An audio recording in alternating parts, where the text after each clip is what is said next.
तो दिल्ली के अंदर जो काम हुआ वो मनीष सिसोदिया जी ने किया, लेकिन स्कूलों को ठीक करने वाले को भी इन्होंने जेल में डाल दिया। बताओ, स्कूलों को ठीक करने वालों को, गरीबों के बच्चों को पढ़ाने वालों को कौन जेल में डालता है? कहते हैं मनीष सिसोदिया ने भ्रष्टाचार करा।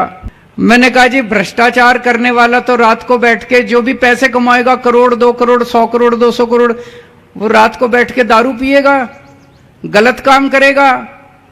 मनीष सिसोदिया रोज सवेरे 6 बजे उठ के सरकारी स्कूलों का दौरा करने जाते थे। स्कूलों में ठीक ठाक चल रहा है सब कुछ। बताओ, ऐसा कौन सा भ्रष्टाचारी आदमी है जो सवेरे 6 बजे उठ के सरकारी स्कूलों के दौरे करने जाता है? हो सकता है कोई भ्रष्टाचारी आदमी बच्चों के स्कूलों के लिए काम नहीं करता, कोई भ्रष्टाचारी आदमी दौरे करने नहीं जाता सरकारी स्कूलों के। पर यह भी है कि जब आप सच्चाई के रास्ते पे चलते हो, सच्चाई का रास्ता बहुत मुश्किल है, बहुत कांटे हैं, बहुत कांटे हैं।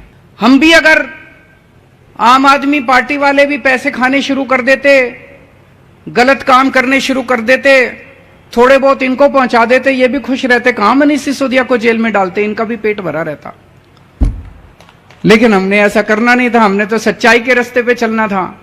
तो जब आप सच्चाई के रास्ते पे चलते हो तो बहुत कठिनाइयां आती हैं। सारी असुरी शक्तियां, भगवान राम को नहीं छोड़ा इन्होंने, 14 वर्ष वनवास भेज दिया। इतिहास उठा के देख लो, जितने महापुरुष हुए किसी को नहीं बख्शा। सारी असुरी शक्तियां, सारी भ्रष्टाचारी ताकतें सारी इकट्ठी हो जाती हैं और उस आदमी के पीछे पड़ जाती हैं कि इसको रोको, इसको रोको, इसको रोको। ये बच्चों को कैसे पढ़ा रहा है? बच्चे पढ़ लिख गए तो ये बच्चे बड़े होकर बड़ी दिक्कत हो जाएगी। तो जो लोग इस देश के अंदर तरक्की नहीं चाहते, जो लोग इस देश के अंदर गरीबों के बच्चों को पढ़े और लिखे नहीं देखना चाहते, वो सारे इकट्ठे हो गए। उन्होंने पकड़ के मनीष को जेल में डाल दिया। राजा हरिश्चंद्र की कहानी सुनी आप लोगों ने? सुनी है? कितना बड़ा राजा था, कितना सत्यवादी राजा हरिश्चंद्र कहते हैं हम लोग। कितना बड़ा राजा था। कहते हैं कभी झूठ नहीं बोला उन्होंने, इसीलिए कहते हैं सत्यवादी राजा हरिश्चंद्र की। सत्य बोलेंगे चाहे जान चली जाए, चाहे राजपाट चला जाए।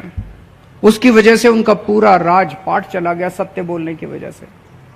और हम सुनते हैं कि कैसे उनके बेटे की मौत हो गई, और जब उनकी पत्नी जो है शमशान घाट पे अपने बेटे को जलाने के लिए गई, तो वहां पे राजा हरिश्चंद्र जो है उनका राजपाट चला गया था। शमशान घाट की जिम्मेदारी उनकी थी, लेकिन उन्होंने अपनी पत्नी से अपने बेटे का भी कर लेने से नहीं छोड़ा।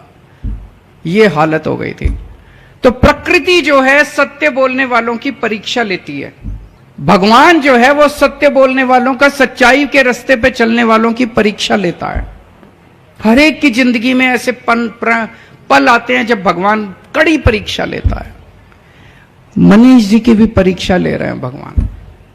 और मुझे पूरा यकीन है कि मनीष जी जैसे अब आपके बच्चों के नंबर अच्छे आते हैं, आपकी तरह बच्चों की तरह अच्छे नंबर लेके परीक्षा में पास होंगे और भगवान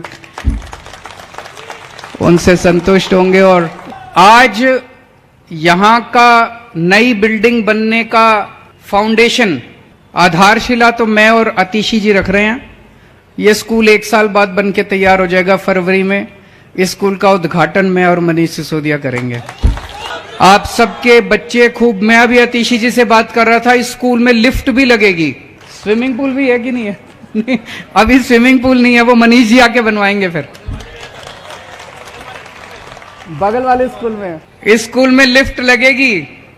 किसी स्कूल में प्राइवेट में जाके देख लो, किसी प्राइवेट स्कूल में लिफ्ट नहीं है जी, आपके बच्चों के स्कूल में लिफ्ट लगेगी।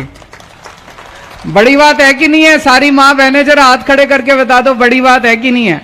बहुत बड़ी बात है, बहुत बड़ी बात है। गर्व होगा अब हमें, हमारा बच्चा जो है इतने अच्छे स्कूल में पढ़ रहा है।